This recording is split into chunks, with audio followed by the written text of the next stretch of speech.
the end of summer and we have these beautiful eggplants. We gotta make at least 1 jar of caponata to hold us over throughout the fall. Let me show you how easy it is just to throw it together. So to get started, you're gonna get a nice big pan. You're gonna coat it with olive oil. I'm gonna use a good amount of olive oil for this because the eggplant it's just like a sponge. It's gonna absorb it up. It will throw it back out and brown up.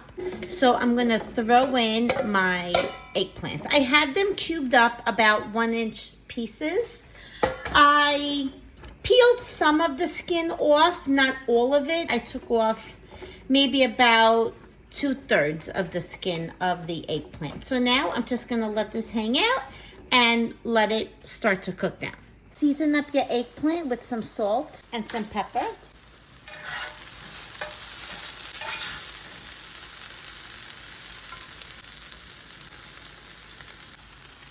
Now that the eggplant is all nice and beautiful and cooked down, now we're gonna get started with the rest of the dish. So now I'm gonna cook down the celery, the onion, and then I'm gonna start building up the sauce.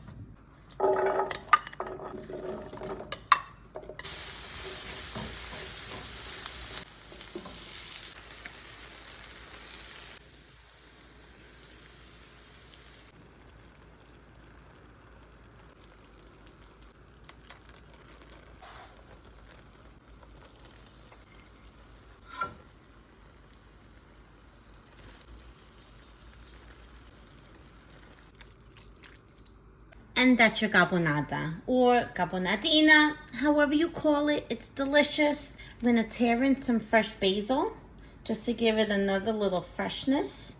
And I'm gonna let this completely cool. It smells so good.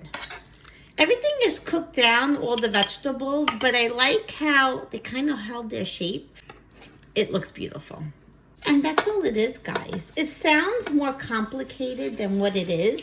So to store it, I'm just gonna get it in a nice glass jar, something that seals well, and then you wanna close it nice and tightly. And it'll stay like this in your refrigerator so nicely. It actually can also be frozen if you wanna like hold on to it. But yeah, enjoy it. It's a perfect lunch, it's a perfect appetizer, it's a perfect little pick-on food. It's delicious, it's healthy, all vegetables. You're gonna love caponata.